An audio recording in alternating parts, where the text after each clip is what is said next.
this is Matt Rahl, Associate Head Coach, Offensive Coordinator at Missouri Southern. I'm here today to talk to you about our opposite run package.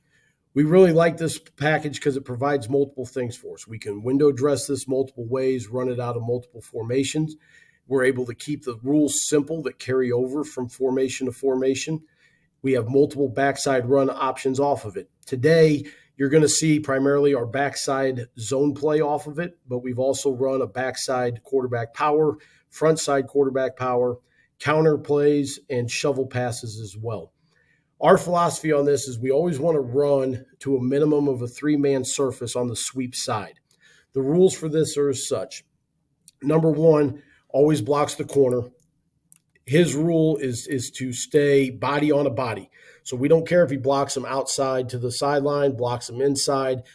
Really, wherever this defender wants to go, just keep him covered up. Number two is going to be what we call our apex player. Okay, he is going to block whoever the alley defender is, whether that's an apex linebacker or a roll down safety. Number three, in this instance, is the running back. Okay, sometimes this could also be an attached or detached tight end. He is what we call the alley control player.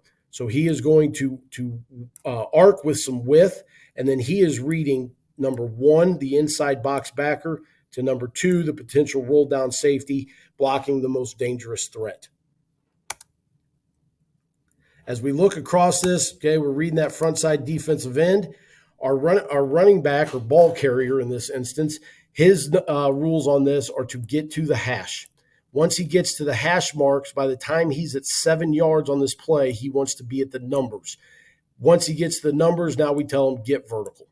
At any point in time, if he feels like he needs to cut this play inside, he's always trying to work and progress back out to the numbers. So when we drill this and talk about this, we talk about hash numbers vertical, hash numbers vertical. It's the verbiage that we continuously use on this play. So you can see there as he's working back out, he ends up getting to the numbers a little deeper. Now, on the backside of this with the offensive line, in our zone scheme, what we're doing here is everybody is just bucket stepping and getting on a track. If you're the uncovered player, after your third step, we want you to put your foot in the ground, slow yourself down, and start to work vertical. We don't want to chase guys running to the play or away from the play. We're just going to slow it down as backers start to rock back or safeties start to fill as that picture starts to get cloudy. So you can see here our right guard, number 76, takes his third step, puts his foot in the ground, starts getting vertical.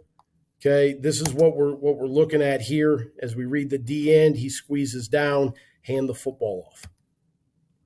Okay, now in this look, you get a four-man surface. All right, so what changes with the rules? Nothing for 1, 2, and 3. So number one is still MDM. Number two is going to have the apex player. If that guy disappears quickly, he can now carry up to the safety.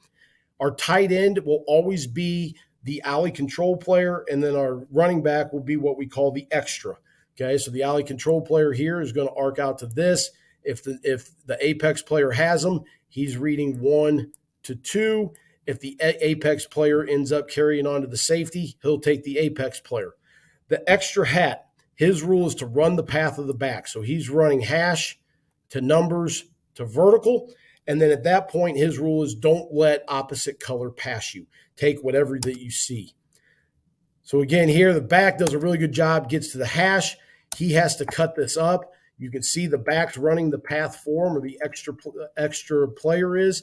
He cuts inside, works immediately back out to the hash or to the numbers, and then starts to work vertical. On the back side of this, here, really, I would pay attention right here in terms of shutting things down with this tackle on the back side of this. So as we zone this across, you'll see right there, he needs to get his foot in the ground and get vertical. He carries this a little bit too far, but at the same time, we end up getting a give read, and that play is really kind of mute. Okay, in this look, now we have a four-man surface again. This time we're going to give the ball to the back. We're still reading the first man outside of the tackle. Our rules stay the same, blocking the corner, the apex defender. Okay, the attached tight end is now the alley control player for us. So in this instance, he should be reading 1 to 2. The off the ball tight end here is now the extra hat running the path of the back. They do bring this guy up. You can see the communication here. They're talking through this, and the alley control player is trying to get to him. He can't. Don't pass color. So we put our foot in the ground with the extra defender, try to get a body on a body, get the back to the hash, to the numbers, and now try to work to get vertical. We don't have great leverage here, but you can see where he's trying to get back up field.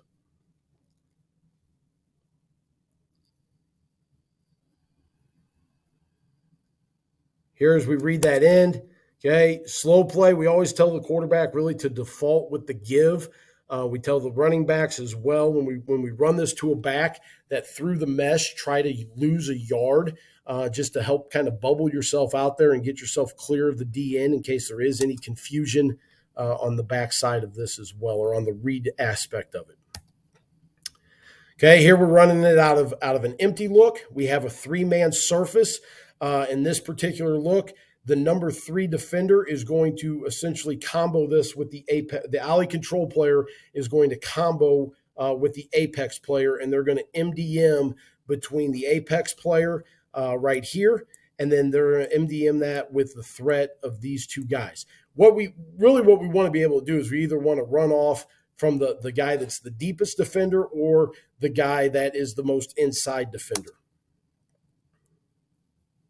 So you see we cruise off the ball, little bit of confusion out there. We get a pull read, so now this time you're really getting to see the backside action off of this on a pull read. So right here, as we bucket step, you'll see this left guard immediately knows he has nothing in front of him, this guy right here.